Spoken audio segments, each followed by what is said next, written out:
Akhirnya setelah banyak drama di menu MPASI Gaisan, akhirnya aku menemukan satu menu favoritnya Gaisan. Tapi sebelum aku lanjut jelasin resep ini, kita lihat dulu gimana ekspresi Gaisan mencoba makanan favoritnya. Allahumma barik lana fima rozaqtana wa qina azabannar. Amin. Kamu siap makan ya? Udah dong, sepertinya dia sudah lapar. Minum dulu sedikit. Udah lapar, nak. Udah lapar itu botak-botak. Hari ini naik porsinya ditambah. Apakah dia bisa habiskan ini? Itu dong. Enak minum nak. Enak. Oh dong Ikut nak kamu lapar aku dong.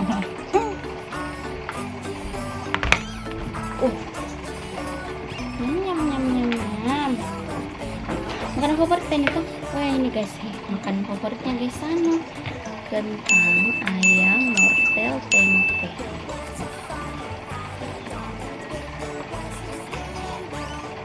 Kasih lihat dulu.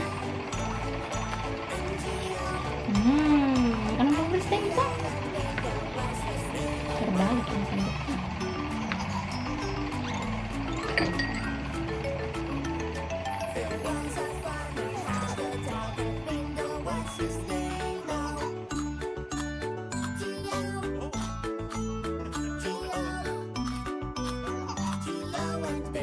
Tuh, kalau lahap kayak gini kan seneng ibu-ibu masak. Dan akhirnya terciptalah resep ini dan alhamdulillahnya Gaisan suka. Tapi sebelum menemukan resep ini, gila dramanya banyak banget. Mulai dari pakai resep dari buku pink yang Gaisan gak suka, proteinnya diganti pakai daging ayam kampung, tapi ayam kampungnya alot jadi gak bisa dimakan blender. Pakai hati ayam, tapi hati ayam tuh susah banget didapat di pasar Selayar ini. Sampai akhirnya kita tuh tahu kalau ternyata Gaisan ini nggak suka kalau misalnya buburnya itu dicampur santan. Dan karena Gaisan ini udah menemukan menu favoritnya, jadi gampang buat naik porsinya. Karena di awal-awal tuh nggak langsung 200 kalori porsinya guys. Aku di awal waktu masih satu kali makan itu masih di 100 kalori. Terus di minggu kedua tetap di 100 kalori, tapi dia udah 2 kali makan, jadi pagi sama sore dia makan. Terus di minggu ketiga naik di 150 kalori, dan di minggu keempat ini dia 200 kalori, 2 kali makan. Jadi kalau handle bayi itu guys bener-bener harus serba bertahap, nggak bisa langsung. Dan karena Gaisan ini udah 2 kali makan dan udah naik porsinya juga, jadi jadwal makan sama jadwal minum susunya ini agak sedikit berubah. Karena kalau ngikutin jadwal yang sebelumnya itu jarak antara minum susu dan makannya Gaisan itu terlalu berdekatan, jadinya biasanya tuh Gaisan makannya nggak habis. Nah jadi ini dia guys jadwal makannya Gaisan yang baru. Itu dia udah 2 kali makan di jam 8 dan jam setengah 6. Jadi di jam 2 itu udah harus stop susu karena dia harus puasa 3 jam sebelum dia makan. Itu aja sih, selebihnya itu jadwal minum susunya mengikuti jadwal makannya, tapi 1 jam setelah makan baru boleh dikasih susu selanjutnya. Apples, it's time to eat your apples. Yes, I want to eat the apples. Good. Apples are good for you. Yay, we love them. Buat yang bilang kenapa sih harus pakai jadwal segala, padahal ini tuh menurut aku penting ya, karena kalau misalnya nggak pakai jadwal itu biasanya Gaisan susunya nggak habis, jadinya susunya banyak yang basi. Tapi karena namanya susu formula kan dia cuma tahan 1-2 jam ya, jadi kalau misalnya udah dibikinin terus Gaisan nggak habis itu bakalan basi. Makanya kalau pakai jadwal ini tuh nggak jadi mubazir, dan kita tuh juga tahu kapan dia harus minum dan kapan dia harus main di stimulasi, kayak belajar merangkap, belajar ngomong. Dan ini juga yang jadi alasan aku kenapa aku males banget nitipin gesan ke orang lain selain sama suami aku ya. Karena biasanya tuh kalau aku titipin ke orang lain, kalau misalnya tuh gesan tantrum atau misalnya gesan nangis-nangis gak jelas gitu, biasanya langsung dikasih susu atau langsung dibikinin susu. Padahal bisa aja tuh gesan cuman bosan, gesan cuman mau dibacain buku yang lain, atau ya pokoknya dia mau explore lebih lagi tapi dia mungkin bosan ya, jadi dia nangis-nangis gak jelas, terus dikiranya gesan haus, gesan lapar, padahal itu sebenarnya belum waktunya minum susu. Jadi setelah ada jadwal ini aku terbantu dengan jadwal ini. Karena kalau sama orang lain kan biasanya nangis dikit dikiranya minta susu kan ya, nggak dieksplor lebih lagi kenapa dia bisa tantrum. We wake them wow.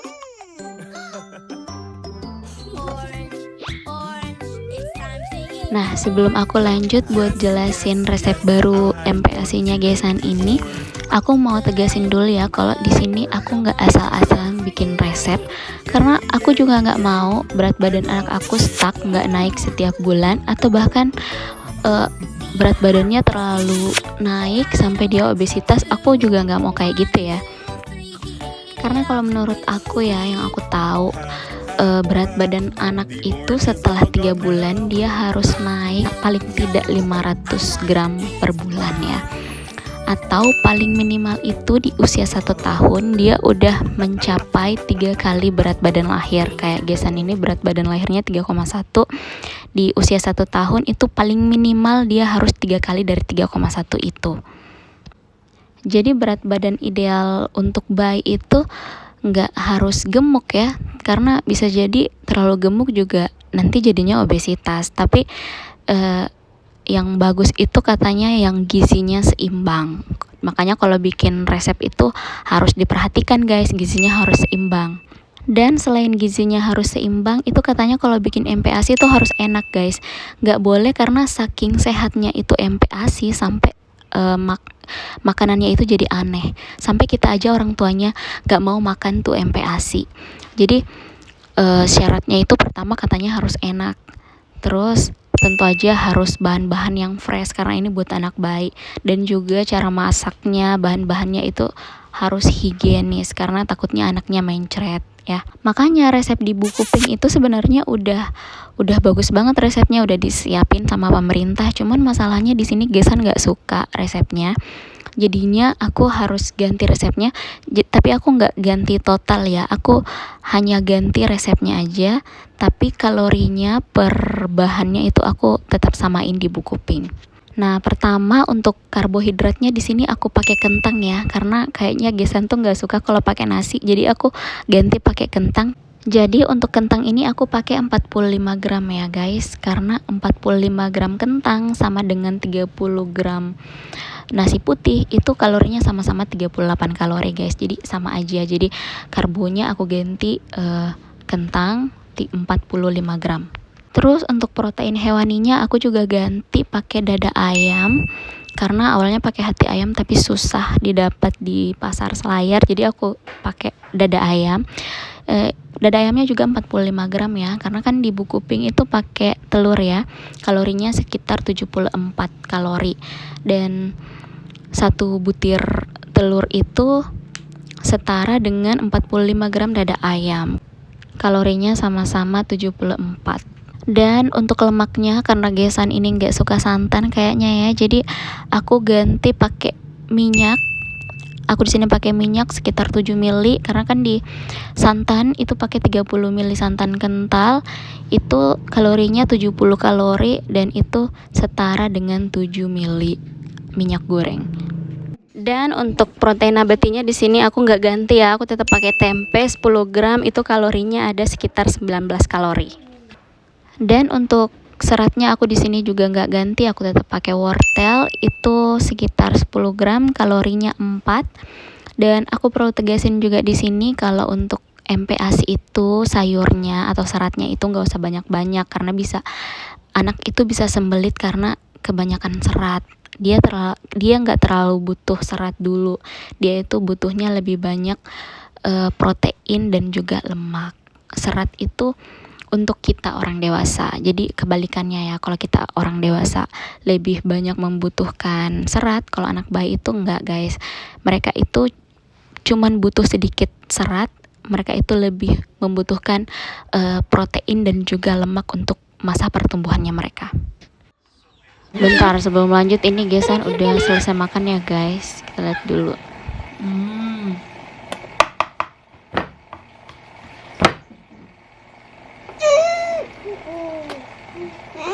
Karena kita nggak kasih masuk semua, jadi nggak terakhir lagi. Telang itu terakhir.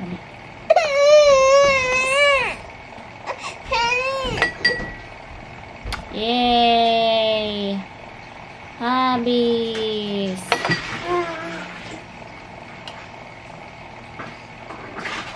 Akhirnya habis juga. Pintar aku tambah porsi hari ini, padahal mami bisa habis. Alhamdulillah.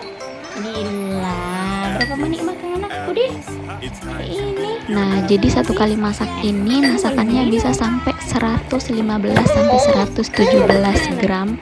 Itu per satu kali masak, bisa untuk satu hari makan, untuk 2 kali atau bahkan 3 kali makan. Kalau misalnya kalian kasih makan anak kalian tuh 3 kali, nanti tinggal dibagi 3 aja, jadi makan pagi, makan siang, dan makan malam. Dan resep ini tuh kalorinya sama ya, sama-sama 200 kalori. Ada lebihnya sih, sekitar 205 sampai 206 kalori ya. Cuman nggak apa-apa, karena kan anak cuman butuh 200 kalori aja per hari. Oh ya, cara masaknya ini aku tumis dulu ya bawang putih. Aku di sini ada tambahan bawang putih untuk aromatik. Aku tumis bawang putihnya sampai wangi, terus aku turunin bahan-bahannya.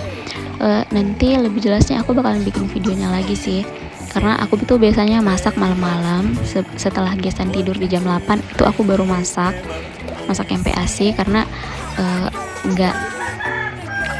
nggak keburu ya. Kalau misalnya aku harus masak semuanya itu pagi-pagi, jadi kalau aku udah masak malamnya, pagi-pagi aku tinggal angetin MPASI-nya aja. Terus supaya lebih jelas ya ini resepnya, aku nanti bakalan bikin videonya terpisah khusus untuk tutorial masak MPASI favoritnya Gesan yang ini ya. Jadi tungguin videonya. See you guys in my next video. Bye bye. Bunny likes them too.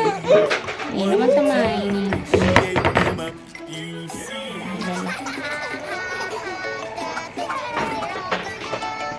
Udah.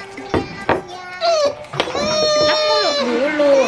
Bagaimana kalau sudah makan? Alhamdulillahillazi ahyana ba'dama amatana wa ilaihin nusyur. Amin. Dulu mana itu tisu? Mana kamu tisu? Mana itu? Ya, biar muka makan ya. Keluar dari kurungnya. Bukan kurungan mama nih. Apa namanya itu? Ini booster seat, alias seatnya di booster, alias kursinya diambah supaya tinggi sama kursinya orang dewasa. Supaya tidak jatuh, supaya mejanya sama tinggi sama mejanya orang dewasa. Sudah. Hore, lepas.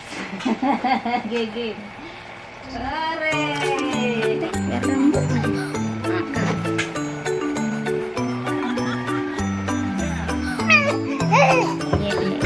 Cuma minum. Sabar.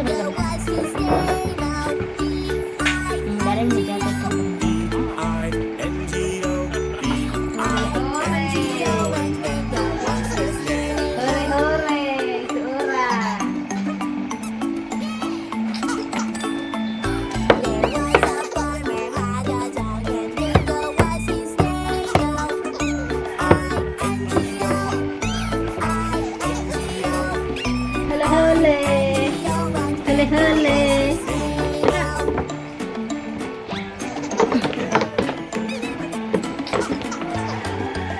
Jadi dia sudah pintar hari ini.